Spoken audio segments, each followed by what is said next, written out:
নবম দশম গণিত অনুশীলনী 16-1 3 নম্বর অঙ্ক। একটি সমদ্বিবাহু ত্রিভুজের পরিসীমা 16 মিটার। এর সমান সমান বাহুর দৈর্ঘ্য ভূমির 5/6 অংশ হলে ত্রিভুজটির ক্ষেত্রফল নির্ণয় করো। সমাধান। আমরা মনে করি ত্রিভুজ এবিসি একটি সমদ্বিবাহু ত্রিভুজ, যার এবি বাহু এবং বিসি বাহু পরস্পর সমান। আমরা ধরে নেব এবি বাহু এবং এসি বাহু পরস্পর সমান। আমরা ধরে নেব বিসি ভূমি সমান এক্স মিটার। সুতরাং এবি বা এসি বাহুর দৈর্ঘ্য হবে 5/6 এক্স মিটার। যেহেতু প্রশ্নে বলা আছে সমদ্বিবাহু ত্রিভুজের পরিসীমা 16 মিটার, অর্থাৎ তিনটে বাহুর সমষ্টি 16 মিটার। এবি যোগ বিসি যোগ সিএ ইকুয়াল টু 16 প্রশ্ন মতে। ধরে নেওয়া অনুসারে বাহুগুলির প্রাপ্ত মান এখানে স্থাপন করার পরে আমরা এটাকে যোগ করব। যেহেতু ভগ্নাংশ যোগ করতে হলে অবশ্যই লসাগু করতে হবে। আপাতত দেখা যাচ্ছে লসাগু 6।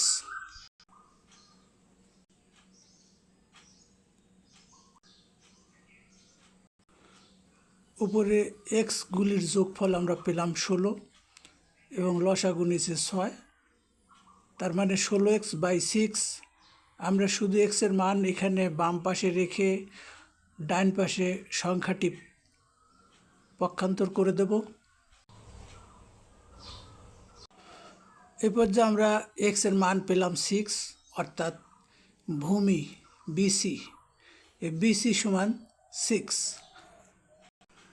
এবার এবি বা এসি বাহু দৈর্ঘ্য আমরা এক্সের মান বসিয়ে বের করব। 5x/6 আমাদের ধরে নেওয়া অনুসারে এক্সের মান পেয়েছি 6। সমদ্বিবাহু ত্রিভুজের ক্ষেত্রে আমরা জানি ভূমি ছোট হাতের বি এবং সমান সমান বাহুদ্বয়কে ছোট হাতের এ দ্বারা প্রকাশ করা হয়। এক্ষেত্রে আমরা বি এর মান পেয়েছি 6 এবং এর মান পেয়েছি 5। এবার এবিসি সমদ্বিবাহু ত্রিভুজের ক্ষেত্রফলের সূত্র আমরা জানি b/4 √4a² - b²। এরপর যে আমরা বি এর মান 6 এবং এ এর মান 5 বসিয়ে ক্যালকুলেশন করব।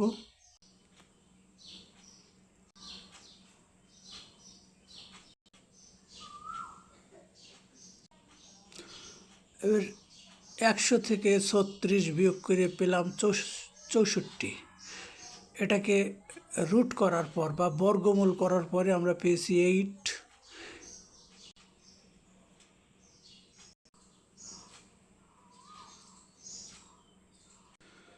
আমরা উত্তর পেয়ে গেছি।